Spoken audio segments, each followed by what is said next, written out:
Hello friends, आज मी तुमच्याबरोबर share करणार आहे किचनसाठी लागणारे काही DIY. नॉन मॉड्युलर किचन म्हटलं की आपल्याला स्टोअर करण्यासाठी वेगवेगळे ऑर्गनायझर्स बनवायलाच लागतात किंवा विकत घ्यायला लागतात. तर विकत घेण्याऐवजी तुम्ही अशी मस्तपैकी ऑर्गनायझर घरीच बनवू शकता, ज्याच्याने तुमचा पसारा बिलकुल कमी होऊन जाईल आणि व्हर्टिकल स्टोरेजची जी संकल्पना आहे ती पण तुम्ही अप्लाय करू शकता. आणि त्याचबरोबर आपण आज बघणार आहोत खूपच सुंदर असा छान नैसर्गिक effective banana coconut rice hair mask, जो आपल्या केसांसाठी खूपच जास्त फायदेशीर आहे. केसांना सिल्की, स्मूथ आणि सुंदर बनवण्यासाठी हा हेअर मास्क तुम्ही जरूर ट्राय करा. चला तर व्हिडिओला स्टार्ट करूया. बझी बबल्समध्ये तुम्हा सगळ्यांचं स्वागत आहे. आज मी तुमच्याबरोबर शेअर करणार आहे काही किचनच्या टिप्स. त्याचबरोबर आपल्या केसांना सॉफ्ट, स्मूथ आणि सिल्की बनवण्यासाठी हेअर मास्क जो घरच्या घरीच बनलेला आहे आणि तो पण आपल्या घरी असलेल्या गोष्टींनी आपण कसा बनवू शकतो. आणि हा एक जबरदस्त हेअर मास्क आहे. जर तुम्हाला व्हिडिओ आवडला तर चॅनलला लाईक, शेअर, सबस्क्राईब करायला बिलकुल विसरायचं नाही. अशाच व्हिडिओसाठी चॅनलला सबस्क्राईब करा, लाईक करा आणि आपल्या फ्रेंड्स फॅमिलीबरोबर शेअर करत राहा. नॉन मॉड्युलर किचन म्हटलं की तिथे मग वाट्या, ताटल्या किंवा ग्लासेस ठेवण्यासाठी खूप सारी जागा आपल्याला पाहिजे असते. आणि ज्या ठिकाणी नॉन मॉड्युलर किचन आहे मग तिथे आपण अशी आयडिया जी आहे ती लावायची. ही आयडिया जी आहे ती IKEAमधनं घेतलेली आहे. त्यांचा ऑर्गनायझर बघितल्यानंतर म्हटलं हे ऑर्गनायझर मी घरच्या घरीच बनवून बघते. बॉटल घेतली, तिला असं उभं मस्तपैकी स्लिट करून कापून घेतलं आणि ही एक लेगिन पडलेली होती माझ्या मुलीची, ती मस्तपैकी अशी त्याला घालून टाकली आणि जिथे त्याचा जो शिवलेला पार्ट आहे त्याला कट मारून हा जो आहे पार्ट पोर्शन तो तुम्ही असा मस्तपैकी त्याला गुंडाळून घ्या. असं तुमचं ऑर्गनायझर छानपैकी रेडी होतं. आता इथे तुम्ही त्याला चिपकवू शकता, स्टेपल करू शकता. मी इथे फक्त तुम्हाला बेसिक कसं गुंडाळायचं तेवढं दाखवलेलं आहे. आणि जो स्लिट आहे आता त्याचा वापर, हे जो ऑर्गनायझर बनलेलं आहे त्याचा वापर आपण करणार आहोत हे ग्लासेस ठेवण्यासाठी.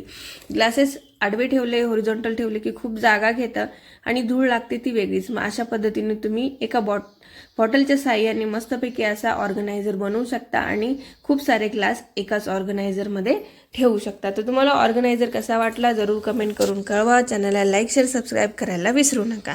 चला तर आता पुढच्या व्हिडिओमध्ये आपण बघणार आहोत आपल्या केसांसाठी पोषण मूल्य आहेत ते आपण कसे मिळवू शकतो. हे बघा, हा भात जो आहे तो थोडा उरलेला होता आणि त्याचबरोबर कोकोनटचे जे मिल्क आहे म्हणजे नारळाचं जे दूध आहे ते पण माझ्याकडे उरलेलं होतं. मग कोणत्यासाठी वापरण्याऐवजी मी केसांसाठी वापरायचा निर्णय घेतला. पिकलेली केळी बिलकुल फेकून द्यायची नाही. त्यामध्ये खूप छान असे नॅचरल इन्ग्रेडियंट्स असतात जे आपल्या केसांसाठी, स्किनसाठी एकदम फायदेमंद आहे. तसेच भात धुतल्यानंतर सुद्धा उरलेलं पाणी फेकायचं नाही. ते पाणी आपण केसांसाठी किंवा झाडासाठी जरूर वापरू शकतो. नारळातला जो खोबरं असतं त्याचं जे कोकोनट ऑइल निघतं किंवा मिल्क निघतं, ज्यावेळेस आपण त्याला किसतो आणि मग ते पाणी निघतं त्याला कोकोनट मिल्क म्हणतात. हे कोकोनट मिल्क आपल्या केसांसाठी इतकं मॉइश्चरायझरसारखं, स्किनसाठी मॉइश्चरायझरसारखं काम करतं की तुम्ही ते स्किनसाठी पण वापरू शकता आणि केसांसाठी पण वापरू शकतात. आणि भात जो आहे त्यामध्ये राईसचा आजकाल खूप जास्त वापर जो आहे तो आपल्या वेगवेगळ्या प्रॉडक्ट्समध्ये आपल्याला ऐकायला मिळतो. तोच आपण इथे वापरणार आहोत. हे बघा, पिकलेली केळी बिलकुल फेकून द्यायची नाही, कारण ते खात नाही भरपूरदा आपण, आपल्याला ते खाताना चांगलं वाटत नाही. म्हणून पिकलेली केळी जी आहे ती अशा पद्धतीने मस्तपैकी स्मॅश करून घ्या. नारळाचं दूध आणि शिजवलेला भात किंवा तुम्ही इथे तांदळाचं पीठ पण टाकू शकता. छानपैकी त्याला शिजवून घ्यायचं आणि मग नंतर याला ब्लेंड करून घ्या. असं मस्तपैकी त्याचं ब्लेंडिंग झालं. इथे मी शिजवलेला भात घेतलेला आहे, तुम्ही एवढं लक्षात घ्यायचं. शिजवलेला भात, कोकोनट मिल्क आणि हे आपण आता टाकतोय पिकलेलं केळं. असं मस्तपैकी त्याला चांगलं बारीक करून घ्यायचं आणि एकदम स्मूथ पेस्ट होईपर्यंत त्याला ग्राइंड करून घ्या. आणि ही जी पेस्ट आहे ती मस्तपैकी गाळून घ्यायची, कारण जे लम्स राहतात, जे गोळे असतात त्याच्याने आपले केसांमध्ये ते अटकून जातील आणि आपले केस स्मूथ व्हायच्याऐवजी जास्त फ्रीजी किंवा गुंता जास्त होईल. म्हणून तुम्ही अशा पद्धतीने मस्तपैकी गाळून घ्या. गाळल्याने तुमच्याजवळ एक जो पेस्ट मिळतो ती पेस्ट म्हणजे वाव. तुम्ही त्याला ॲज अ हेअर मास्क म्हणून वापरू शकता. केस धुतल्यानंतर हा हेअर मास्क वापरायचा आहे. घाणेरड्या केसांवर, ऑइली केसांवर तुम्ही हेअर मास्क किंवा ऑइलिंग कराल तर त्याचा इफेक्ट जो आहे तो जरासा कमी होऊन जातो किंवा छान वाटत नाही. आधीच केसांमध्ये खूप सारी धूळ आहे आणि तुम्ही हे हेअर मास्क पण लावणार तर त्याचा इफेक्ट तुम्हाला कमी जाणवेल. त्याच्याऐवजी केस मस्तपैकी धुवून घ्यायचे आणि मग नंतर हा जो आहे ॲज अ हेअर मास्क म्हणून लावायचा. छानपैकी हेअर स्मूथनिंग मास्क, कॅरेटिन ट्रीटमेंट काही पण तुम्ही याला म्हणू शकतात. इतका मस्तपैकी तुमच्या केसांवर त्याचा इफेक्ट होतो आणि त्याचे बेनिफिट्स खूप जास्त आहे. केसांना सॉफ्ट बनवतो, सिल्की बनवतो, ड्रायनेस फ्रिझीनेस कमी होतो, केसांना सुंदर अशी शाईन येते आणि केमिकल शिवाय आपण हे असे केस जर घरच्या घरी अचीव करू शकत असू तर केमिकलची गरजच काय, हो की नाही. तर मग तुम्ही जरूर हा मास्क वापरा.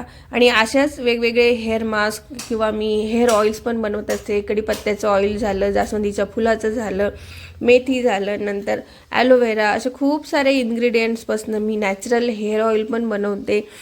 त्याचे व्हिडिओ पण तुम्हाला जरूर फायदेमंद होतील, तुम्ही ते बघा. आणि याच्यामध्ये अजून एक इन्ग्रेडियंट आपण ॲड करणार आहोत. इथे मी टाकणार आहे एरंडाचं तेल, कॅस्टर ऑइल. त्याच्याने आपल्या जो केसांचा चमक आहे ती एकदम छानपैकी लॉक होते आणि खूप असा सुंदरसा हा हेअर मास्क बनतो.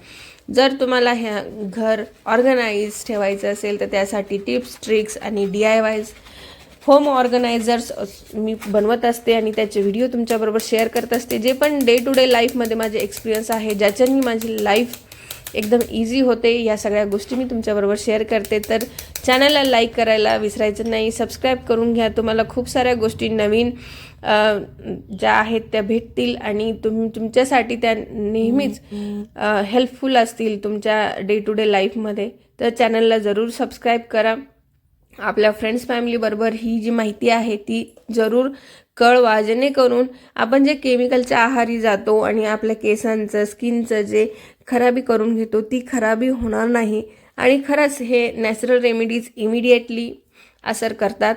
थोडासा वेळ लागतो, तुम्हाला कंटिन्युएशन ही गरजेचं आहे, कन्सिस्टन्सी प्रत्येक ठिकाणी गरजेची आहे. तशीच आपल्या DIYसाठी सुद्धा हे बघा इतकं सुंदर क्रीम आहे ते रेडी झालं. तुम्ही याला कॅरेटिन क्रीम म्हणा, हेअर मास्क म्हणा, बट तुमचं आउटपुट जे आहे ते एकदम सुंदर मिळणार आहे. तुमचे केस जे आहेत ते एकदम मस्त होतील. लावायच्या आधी केसांना मस्तपैकी कंगवा करून घ्या. कंगवा करून घेतला कारण याच्यामध्ये केळी पण वापरलेली आहे. केळी नंतर भात म्हणा, या सगळ्या गोष्टी काय करतात आपल्या केसांना थोडं स्ट्रेटन पण बनवतात. स्ट्रेटनिंगचं पण इफेक्ट आपल्या केसांना येतो, म्हणून तुमचे केस एकदम सिल्की स्मूथ जरूर बनतील. तुम्ही एकदा ट्राय करा आणि आठवड्यातनं एकदा ट्राय करायचा. 3-4 महिने सलग करा, तुम्हाला त्याचा इफेक्ट जो आहे तो दिसेलच.